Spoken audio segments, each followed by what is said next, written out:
Praise lord. దేవుని ఉన్నతమైన నామమునకు మహిమ కలుగునుగాక.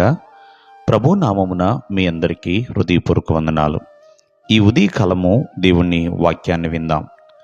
నిర్గమాకాండము 15వ అధ్యాయము 26వ వచనము. నేను ఐగుప్తీయులకు కలగజేసిన రోగములలో ఏదియు మీకు రానియను, నిన్ను స్వస్థపరచు యెహోవాను నేనే అనెను.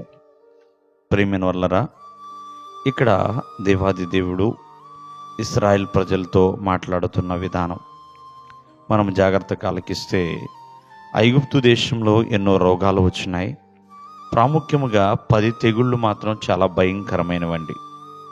కానీ ఇశ్రాయేల్ ప్రజలకు దేవుడిస్తున్న చక్కటి వాగ్దానం, ఐగుప్తులు కలగజేసిన రోగాలలో ఏది కూడా మీకు రాదు, రానియను అని దేవుడు సెలవిస్తున్నాడు.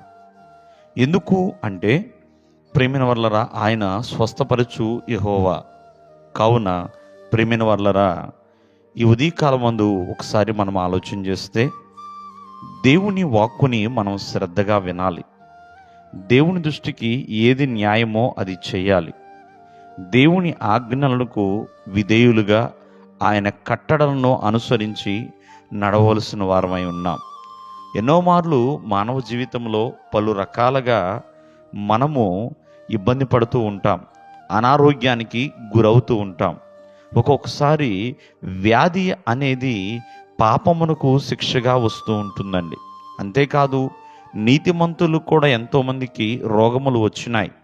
కానీ దేవుడు ఈ ఉదయకాలం ముందు సెలవిస్తున్నాడు, నిన్ను స్వస్థపరచు యెహోవాను నేనే అని సెలవిస్తున్నాడు. ప్రియమైన వాళ్ళరా, చూడండి, భక్తుడు అయిన యోబు గారు వ్యాధికి గురయ్యాడు. కానీ కొంతకాలమైన తర్వాత దేవుడు యోబుని స్వస్థపరిచాడండి. ప్రియమైన వాళ్ళరా, ఎంతోమందిని దేవుడు స్వస్థపరుస్తాడు. దేవుడు ఈ యొక్క స్వస్థత మనం పొందుకోవాలంటే దేవుని మాట శ్రద్ధగా వినాలి, దేవుని దృష్టికి న్యాయముగా నడుచుకోవాలి, దేవుని యొక్క ఆజ్ఞలకు లోబడి జీవించాలి. ప్రియమైన వాళ్ళరా, మరి అలా ఉన్నప్పుడు దేవుడు ఖచ్చితంగా ప్రతి ఒక్కరిని కూడా స్వస్థపరుస్తాడు. ఆయన యెహోవా రాఫాగా ఉన్నాడండి మన జీవితంలో. ఎందుకంటే ఆయనే స్వస్థపరచువాడు. దేవుడు మిమ్మల్ని ఆశీర్వదించునుగాక. ఆమేన్.